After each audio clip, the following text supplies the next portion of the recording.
Comedy Media.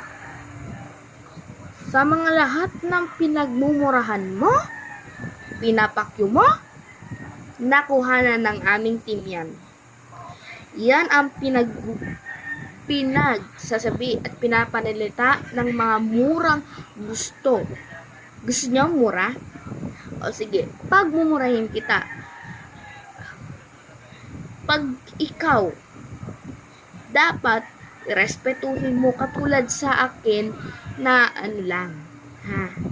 Hindi lang ako nagagalit sa mga nag-chat, kundi pinapamahal ko lang. Kasi ka-Pilipino eh. Pilipino ka. Action Comedy Media. Kung ikaw talaga ang tunay na Pilipino, kaya wag mo, kung gusto mong hindi respeto ang mga pinapanalita mo sa mga kaiba, edi wag ka nang sumali sa YouTube. Dahil nakita ko na mga pinagmumura sa iyo, minura mo ang GBBN o Gigante Media, pati kasama din. Ako? Chat lang ako. Nag-chat lang ako. Tapos, mga iba wala siyang kinalaman sa kanila. Wala siyang kinakalaman sa kanila. Wala siyang kinialam sa kanila. Walang sinabi ang GBBN o Gigante Media na mga nangliloko. Wala pong nagsabing siya ay gumawa nito. Nakita po namin na mali-mali ang pananalita at gustong tanggalin niya ito. Ito po ang mga ebidensyang gustong tanggalin niya.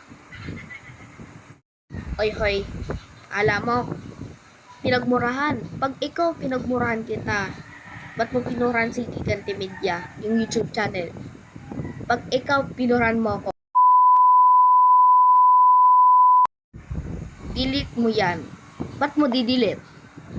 Kasi mainutil ka lang, gusto mo lang action comedy media na gusto mong tanggalin yung si Gigante Media para ikaw lang yung leader nila, ha? Oy, palakpakan to na. Ay, palakpakan pinagmurahan mo siya. Gusto mo lang damayin at tanggalin ang kanyang account. Pinagre-reportin mo siya hanggang araw. I-delete mo daw. Minurahan mo siya at sabi mo, didilitin mo. Wala naman siyang kinaalam. Pagkatapos lalagay mo, #Boy Scout CRCN. Ano yun? Bardagulan? Ano? Kung ikaw ginawa ko sa inyo, di ba maiiyak ka? Ha? Di ba iiyak ka? Kung ginawa ko sa iyo yan, anong iisipin mo? Di ba pag mumurahin mo ako, ayan ang mga ebidensya na kung ikaw ay hindi Pilipino. Wala kang respeto sa Pilipino eh. Ang gusto mo lang, tanggalin lang siya eh. Gusto mo tanggalin kita, report kita.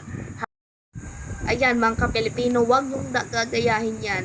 Tignan nyo sa replies dyan. Yung Express 46 ay 45 pala, at tignan nyo yung ko at punta sa newest sa chat replies at meron siyang makitang mura dyan. O wala ka pang ebidensya, di ba? May ebidensya na ako pagkatapos ikaw bibidyo, di ba? Ibibidyo mo ko. Ibibidyo kita hanggat ikaw ay hindi ka pa nagpapasensya sa Gigante Media. Okay, ikaw ay mga ka-Pilipino, palakpakin niyo yung mga ay hindi respeto sa mga ibang tao.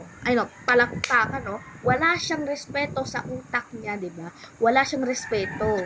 Ang gusto lang isip, mura. O yan deserve. O deserve mo yan.